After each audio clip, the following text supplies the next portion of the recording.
آج میں آپ کے سامنے ایک نہایت اہم اور عصری موضوع پر گفتگو کرنے جا رہا ہوں، اور وہ ہے دنیا میں بڑھتی ہوئی تجارتی کشیدگی اور اس کے نتیجے میں عالمی سپلائی چین میں پیدا ہونے والی رکاوٹیں۔ آج کی دنیا ایک گاؤں کی مانند بن چکی ہے۔ وَأَبْمَلَةٍ نَرَسَةً ایک ملک میں خام مال تیار ہوتا ہے، دوسرے ملک میں اس کی مصنوعات بنتی ہیں اور تیسرے ملک میں وہ فروخت کی جاتی ہے۔ اس باہمی انحصار نے عالمی معیشت کو مضبوط بھی بنایا ہے، لیکن ساتھ ہی اسے نازک بھی بنا دیا ہے۔ جب بڑے ممالک آپس میں تجارتی پابندیاں عائد کرتے ہیں، درآمدات اور برآمدات پر بھاری ٹیکس لگاتے ہیں اور ایک دوسرے کی مصنوعات کا بائیکاٹ کرتے ہیں، تو اس صورتحال کو تجارتی جنگ کہا جاتا ہے۔ چند سال قبل یونائٹڈ اسٹیٹس اور چائنا کے درمیان پیدا ہونے والی تجارتی کشیدگی نے پوری دنیا کو ہلا کر رکھ دیا۔ دونوں ممالک نے ایک دوسرے کی مصنوعات پر اضافی محصولات عائد کیے، جس کے نتیجے میں عالمی تجارت کا توازن متاثر ہوا۔ چونکہ یہ دونوں ممالک دنیا کی بڑی معیشتیں ہیں، اس لیے ان کے فیصلوں کے اثرات صرف انہی تک محدود نہیں رہے بلکہ پوری دنیا تک پھیل گئے۔ عالمی سپلائی چین دراصل ایک مربوط نظام ہے جس میں فیکٹریاں، بندرگاہیں، ٹرانسپورٹ، خام مال اور افرادی قوت سب شامل ہوتے ہیں۔ اگر اس زنجیر کی ایک کڑی بھی کمزور ہو جائے تو پورا نظام متاثر ہوتا ہے۔ جب تجارتی پابندیاں لگتی ہیں تو خام مال کی ترسیل سست ہو جاتی ہے، فیکٹریوں میں پیداوار کم ہو جاتی ہے اور مصنوعات کی قیمتیں بڑھ جاتی ہیں۔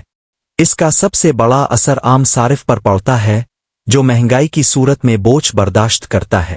ہم نے دیکھا کہ جب عالمی سطح پر کشیدگی بڑھی تو کئی ملٹی نیشنل کمپنیوں نے اپنی فیکٹریاں ایک ملک سے دوسرے ملک منتقل کرنا شروع کر دیں۔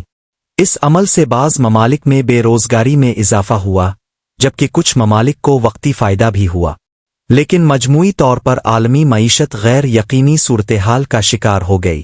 سرمایہ کار پریشان ہوئے، اسٹاک مارکیٹس میں اتار چڑھاؤ آیا اور کاروباری اعتماد متاثر ہوا۔ اسی طرح جب راش پر اقتصادی پابندیاں عائد کی گئی تو توانائی کی عالمی منڈی متاثر ہوئی۔ تیل اور گیس کی قیمتوں میں اضافہ ہوا، جس کا اثر ترقی یافتہ اور ترقی پذیر دونوں ممالک پر پڑا۔ توانائی کی قیمت بڑھنے سے ٹرانسپورٹ مہنگی ہوئی، صنعتوں کی لاگت بڑھی اور بالآخر اشیاء ضروریہ کی قیمتوں میں اضافہ ہوا۔ ایک ملک کے خلاف لگائی جانے والی پابندیاں پوری دنیا کے لیے معاشی چیلنج بن گئیں۔ ترقی پذیر ممالک کے لیے یہ صورتحال اور بھی زیادہ مشکل ہوتی ہے۔ پاکستان جیسے ممالک جو خام مال اور تیل درآمد کرتے ہیں، جب عالمی منڈی میں قیمتیں بڑھتی ہیں تو ان کے زر مبادلہ کے ذخائر پر دباؤ پڑتا ہے، مہنگائی میں اضافہ ہوتا ہے اور عوام کی قوت خرید کم ہو جاتی ہے۔ اس کے نتیجے میں معاشی عدم استحکام پیدا ہوتا ہے اور ترقی کا عمل سست پڑ جاتا ہے۔ عالمی سپلائی چین میں رکاوٹیں صرف معاشی مسئلہ نہیں بلکہ سماجی مسئلہ بھی ہیں۔ جب پھر بند و تو مزدور بروز ہوا، جب قیمتیں بڑھتی ہیں تو متوسط اور غریب طبقہ سب سے زیادہ متاثر ہوتا ہے۔ اس طرح معاشی عدم مساوات میں اضافہ ہوتا ہے۔ اس کے علاوہ ممالک کے درمیان سیاسی کشیدگی بھی بڑھ سکتی ہے، جو عالمی امن کے لیے خطرہ بن سکتی ہے۔ تاہم اس صورتحال کا حل بھی موجود ہے۔ سب سے پہلے ممالک کو باہمی مکالمے اور سفارت کاری کے ذریعے مسائل حل کرنے چاہیے۔ عالمی اداروں کو فعال کردار ادا کرنا چاہیے تاکہ منصفانہ تجارت کو فروغ دیا جا سکے۔ مزید یہ کہ ممالک کو اپنی مقامی صنعت کو مضبوط بنانا چاہیے تاکہ وہ مکمل طور پر بیرونی سپلائی پر انحصار نہ کرے۔ علاقائی تجارت کو فروغ دینا بھی ایک مؤثر حکمت عملی ہو سکتی ہے، جس سے عالمی سطح کی کشیدگی کے اثرات کم کیے جا سکتے ہیں۔ آخر میں یہی کہنا چاہوں گا کہ دنیا کی معیشت ایک زنجیر کی مانند ہے، جس کی ہر کڑی ایک دوسرے سے جڑی ہوئی ہے۔ اگر ایک کڑی کمزور ہو جائے تو پوری زنجیر متاثر ہوتی ہے۔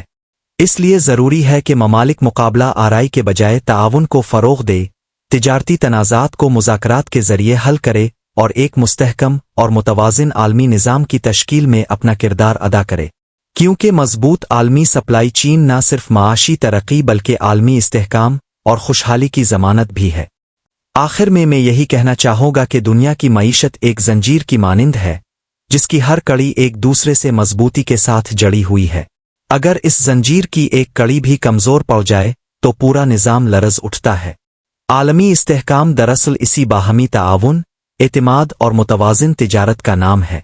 جب ممالک ایک دوسرے کے ساتھ انصاف پر مبنی تجارتی تعلقات قائم کرتے ہیں تو نہ صرف ان کی اپنی معیشت مضبوط ہوتی ہے بلکہ عالمی سطح پر بھی امن اور ہم آہنگی کو فروغ ملتا ہے۔ استحکام کا مطلب صرف معاشی مضبوطی نہیں بلکہ سیاسی توازن، سماجی سکون اور عوامی اعتماد بھی ہے۔ جب عالمی سپلائی چین بلا رکاوٹ چلتی ہے تو صنعتیں ترقی کرتی ہیں، روزگار کے مواقع بڑھتے ہیں اور لوگوں کے معاون زندگی میں بہتری آتی ہے۔ یہی بہتری خوشحالی کی بنیاد بنتی ہے۔ خوشحالی کا تعلق صرف دولت سے نہیں بلکہ مواقع کی فراہمی، انصاف کی دستیابی اور ایک محفوظ مستقبل کے احساس سے بھی ہے۔ اگر عالمی نظام متوازن ہو، تجارت آزاد اور منصفانہ ہو اور ممالک باہمی احترام کے ساتھ آگے بڑھی تو دنیا میں ترقی کا سفر تیز تر ہو سکتا ہے۔ اس کے برعکس جب تجارتی جنگیں شدت اختیار کرتی ہیں تو عدم اعتماد بڑھتا ہے، سرمایہ کاری کم ہوتی ہے اور ترقی کا پہیہ سست پڑ جاتا ہے۔ اس لیے ضروری ہے کہ عالمی قیادت دانشمندی کا مظاہرہ کرے اور وقتی فائدے کے بجائے طویل مدتی استحکام کو ترجیح دے۔ تعاون، مکالمہ اور مشترکہ حکمت عملی ہی وہ راستہ ہے جو دنیا کو بحرانوں سے نکال سکتا ہے۔